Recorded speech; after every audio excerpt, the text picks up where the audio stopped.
so happy you could come out here to see I Lost My Body, which is an Academy Award nominee for the Best Feature Animation this year, and just won 3 Annie Awards on Saturday night as the Best Indie Animation. Yeah, that's great, and for writing as well, and music, and of course it won in Cannes. It started it all off in Cannes, winning the Critics' Week.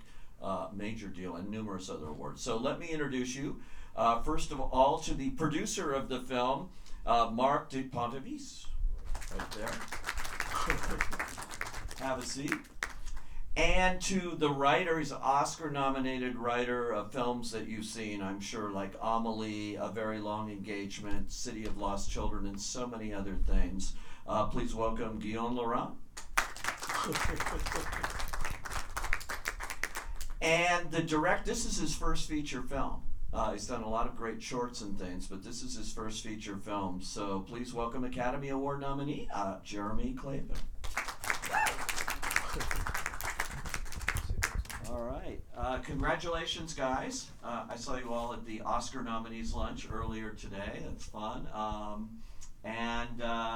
So, Marc, let me start with you, because this project started with you. You actually discovered the book, right, Happy Hand, and decided this would make a great movie if you could make it. So tell us how it came about.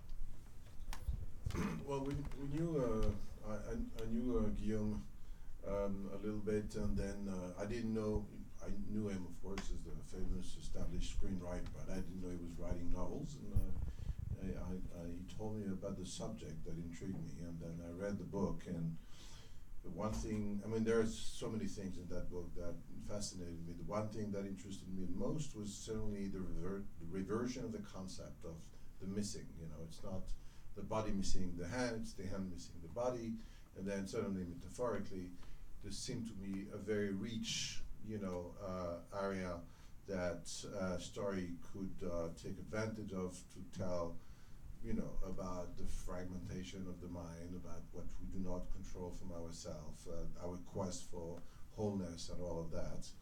And as I really was looking at that point of time to a story that would be using animation to tell adult story, to tell something contemporary, I thought it was appropriate. And then there is this other thing that I thought was very challenging, was the idea of can we have an audience care for a character that only have 5 fingers to express itself? I mean, how much can cinema push and invent its own language to take that challenge? It works. And Guillaume, you got involved. You wrote this, but it has been changed quite a bit, and you were involved in that. And it was, I don't know, there's an American term, shotgun marriage, where he put you together with the director, and you had to work out 2 very different styles for writing here. Is that right? The novel tells 2 parallel stories. The story of Naufel on one side and of his amputated right hand on the other side. And you can follow the trajectory of every them until they overlap at the end of the book. And Jérémy focused the narration on the end. On the hand, sorry. Sorry for my English. And the hand in the film lead the narration. She plays the main role, and that was very difficult. It's something unbelievable to make this possible. Yeah, it's interesting. It's interesting, Jérémy, in terms of that, your different styles and the way you approach a script is very different than the way he may. But it was a big change from the book to do what he said here, to take away the narration, which obviously the hand narrates the book, but there is none of that here. And you thought that was important, right, to do that? Yes, I think I wanted the film to be more than a story. I wanted the film to be like a new experience. When I read the book of Guillaume, I knew it was about a severed hand, but I wasn't prepared to feel what I feel after the reading of the book. I was really looking at my hand in a different way, and I wanted the audience to feel the same thing at the end. So for a film, I had to start with the character of the hand, and I wanted to be in a new POV. I mean, point of view. From the beginning, it has to be the hand who tells the story, and we have to be like experimenting a new way to see a character, to see the world, to discover the world. And it was all about, I was really focused about that. Because even the film is talking about the severed hand, this is the subject, the film is talking about the missing part of the severed hand. So the rest of the body, and the rest of the body, it's us, and it has to talk to us at the end. And what I like in the movie, I wanted to have this on the book, what I like in the book, I wanted to have this again on the movie, and I wanted to feel that, okay, I wasn't prepared, and in fact it was, even the pitch is like unique, severed hand, it's something very universal, and I wanted the people to not be prepared and to be watching inside themselves at the end. Well, Marc, what was it about his work that attracted you, to put a feature film, which he hadn't done before, in his hands? What made you think that this was the right director here? Well, as you know, the animation industry, especially in terms of feature film, is very much about kids and family. So to direct that movie, I knew I had to find someone that it's not coming from that world of kids and family, because everything about that story, is about subtlety, psychology. It's less, so it's different. So the only world in animation where you actually can get to see, adult story like this is in the shorts. Mm-hmm. So I started to look into, some directors that were doing shorts, and then I saw one of the shorts from Jérémy. It's called Schizane, which is an amazing piece. And I was, really taken aback by the affinity between that short and that story. I mean, it's not the same story, but it conveys the same themes, the question, the relation between the body, something that was broken in the body, and the quest for reuniting yourself, etc. And then I think it was, I could, sense that Jérémy had something. Of course, I didn't know that it would bring the story so far and so remarkably, but that was the idea, yes. Yeah, it's really amazing, and when you look at the process that you went through to make this, I think it's fascinating, because you don't just write the script and then go do this. You don't do it in a linear fashion, not at all. And you're actually made this film. You did some tests. You did like 10 minutes, or you did this just to see where it was going, and then you collaborate and go up forward on your storytelling here. That's an interesting process that you go through here. Yes, I mean, when you, half of the film has to be a mute story with a hand, you can write what you want in the script, but it's, when you go to storyboard, it's not working anymore. You just have the enter point of the beginning of the sequence, the ending of the sequence, and it's easy to write something, but when you have to experiment the story as a viewer, it's without any words, just following the hand with a real sensorial approach with the camera.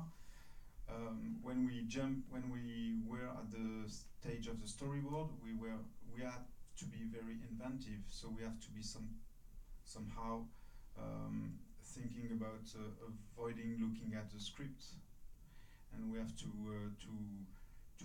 improvise, to be as the hand. The hand is like always trying to adapt. It's like a panic situation most of time, trying to grab what is close to the tip of the finger.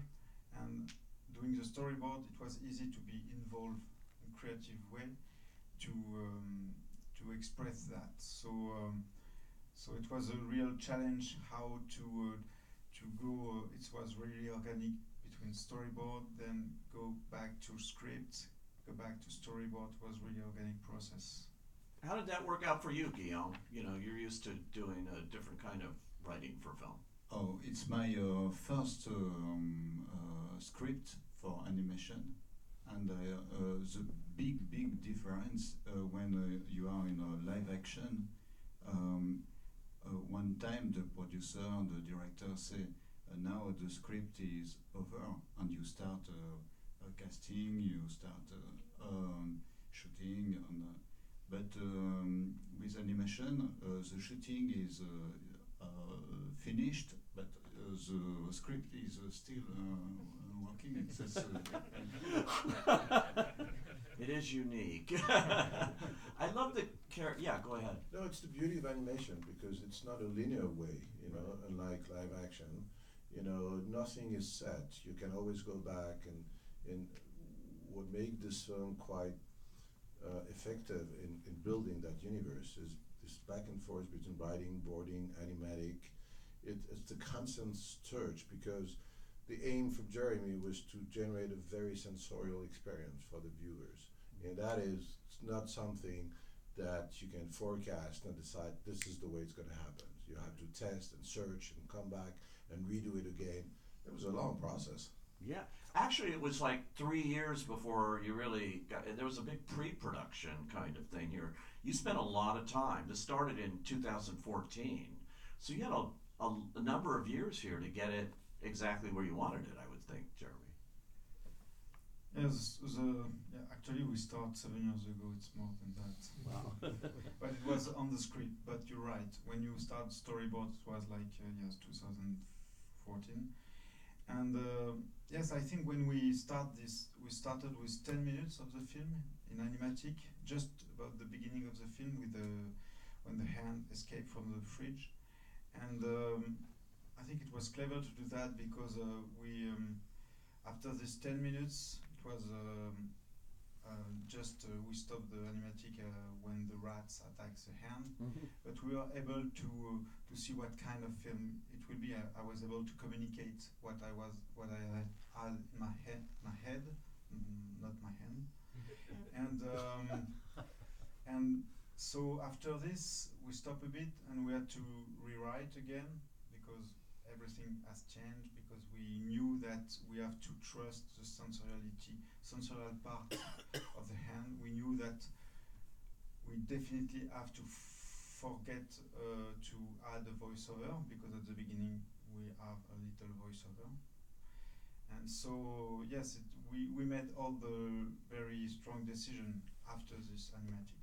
Yeah, and it's interesting too. I love the character, and I think your short films have dealt with these kind of characters who are off the beaten track. They're out of this normal world that we live in. You seem drawn definitely to that kind of character, and this is more of that, I think, on a bigger level. Yeah, I think I like to make visible what is not visible. I mean, in my short film, I'm going to try to pitch one of my short films, but it's always a failure. But it's a story of a guy, Skizen. Marc was talking about that story of a guy being hurt by a meteorite of 100 tons. He's not dead. He's just offset of himself from 91 centimeters.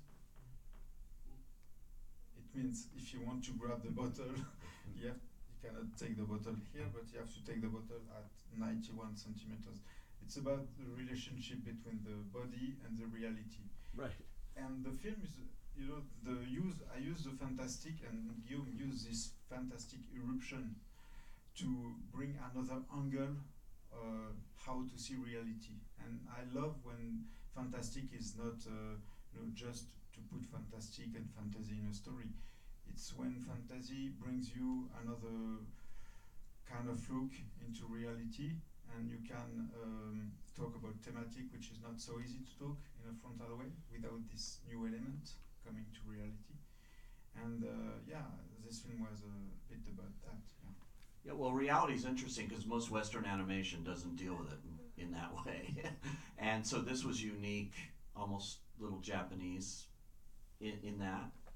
No, that was almost for us almost as a statement, you know, as a manifest, because we've all grown, you know, in our career watching those great Japanese movies, Right. Satoshi Kon and those who dare to use animation and deal with reality, with contemporary, with you know nowadays, and that was when Western animation.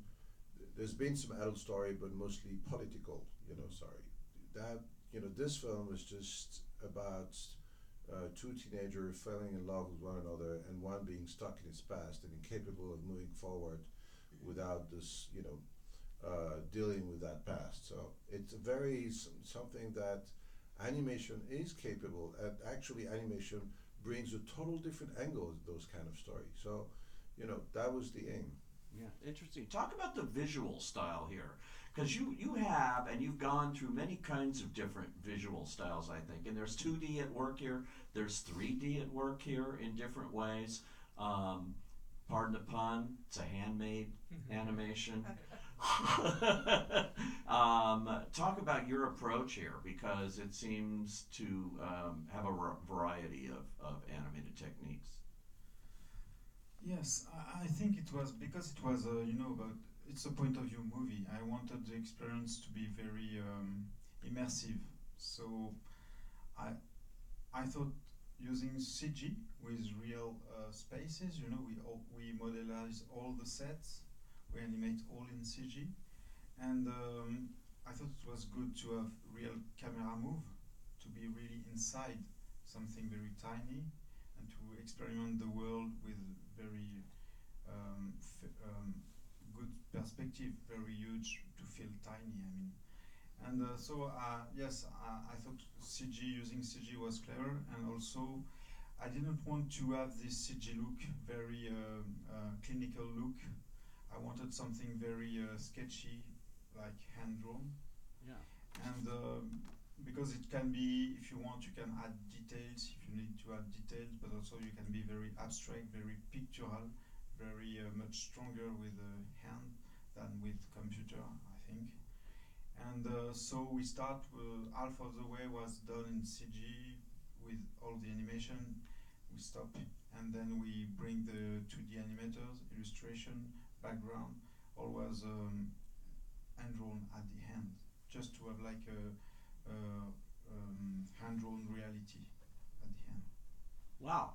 And you used actual actors. You shot them, and how religiously did you stay to the movements that they would do, or was that just giving you ideas to work with? Yes, because in animation most of the time we used to record actors with the bar and in front of the screen.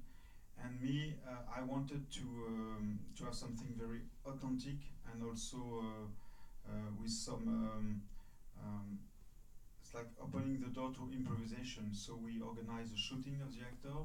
They were playing on the studio, and we were shooting the actors and recording the actor at the same in the same time. And you know, you're not acting the same way when you are playing with the body. Also, you are projecting with the body and projecting with the voice, and I wanted to keep that in the film, and to bring some accident, to bring some fragility, authenticity. And it was yes, kind of set we organized to have this. One of your Annie Awards the other night went to Dan Levy, who did this score, which is basically electronic, and it's a stunning score. It really works with the film. Did you always want an electronic score? Is that what you had in your head, or how did you come upon this composer? Because I know he's done other stuff, but Yes, we never worked together with Dan Levy. It was the first time, but I was looking for something between electronic and also not only electronic, but I didn't want to have something too much classical, because you know the drawing are already very refers to something not classical, but something we knew about animation. It's like fusain, how do you say fusain? Chalk. Like the drawing, the picture of the film is like undrawn. It's not like new CG. Yeah. It's like a bit classic, but with design, modern design. and I wanted the music to put modernity into this and to bring this daily situation to raise this into something more cosmical and mystical. So that was the intention. And yes, Dan Levy fall in love of the script, the movie, and he brings something more than I expected. I mean, if the film is a little planet, I consider the music as a universe of the planet. Nice. Let's see. Do you guys have any questions? Yeah, you got one right there. Very enjoyable. My question is about the genre of the film. I feel like it's coming of age, and then a little more existentialistic, and then I see it a little more surreal with a kind of a Luis Buñuel exterminating angel with the walking hand. So altogether, it makes very unique. So it's hard to box it in one genre. So what's your intake? Wow, that's interesting what he just said, and he went right to Buñuel too, Exterminating Angel. So you've done something with this picture. I mean, this concept was a gift for a director because you can it legitimizes the use of several genres. You have to bring action, you have to bring romance, you have to bring suspense because it's life, because this is the thematic of the film. You know, this is a really existential film. It's about what is it to be a human, what is it to experiment life, what is it to be stuck between the past, between the future, to be stuck in the present. And so for a director it's very exciting because you can, when you are a little tired to make romantic part, you can jump to the rats, you can be in action, and you have to do it very, very strong, in a strong way, because what is working is the contrast between all of these elements. It's like a puzzle movie made by different kind of genre, and at the end, all together are making sense into one things. It's experimentation of what is to be human. So it was like a gift. Thank you. Yeah, interesting. Anybody else have any questions here? Can you talk about the financing, how you got this thing done? Because unusually also, you went to a number of production houses for different things, and so there wasn't just one place where you were doing this where they might have control, but how did you get this financed here? Well, we had to spend a lot of time, and that's probably one of the reasons why it took so much time for the film to be made. To the advantage of the film is just we couldn't find financing because no one believed the story. Right. I mean, how many doors were slammed to my face? You have no idea. Really? It's just no, but it's interesting because at a certain point there is a resistance. First, it's animation and it's adults. And on top of it, it's about a severed hand, and all of that together. People said, audience will never care for a character that can't express itself like this. So we just couldn't convince most of the people. And the thing is, throughout the process, we were developing and starting storyboarding, and the more you go into that as a producer, the more you understand exactly what the film's going to be. What is the challenge and how exciting and the ambition behind it. So at a certain point in time, we decided to self-fund the film ourselves. Oh, wow. Because that was the only way the film could exist. And I think it was a unique opportunity to bring animation somewhere else. So that's how we did. Unfortunately, at the end, Cannes, everyone recognized it, and Netflix, saw it and loved it, and gave to this small, improbable film an exposure we would have never dreamed about. Yeah, it's pretty remarkable what happened with this film, right? Beginning with Cannes and everything else. I mean, just for an animated film to actually win Critics' Week is highly unusual. It's not unusual. It was the Unheard first time. It's pretty amazing. And now here you are in LA on the soon, a couple of weeks, Academy Awards. How does this feel that you've gotten this here? I mean, it's when we are coming from so far, as say Marc. It's when I was doing the film, I was not thinking about, of course, Oscar. I was just thinking about be not insane at the end of the movie, and to succeed to make the movie I want to make. And then Hall was, yes, start to be Oscar start to be in my mind after Cannes, and progressively we were believing we can be in the nominated, and then today we are. But when you make a film during 7 years, you're not thinking about Oscar. It's really like a dream now. But yeah. May I say something with my English awful? Yes.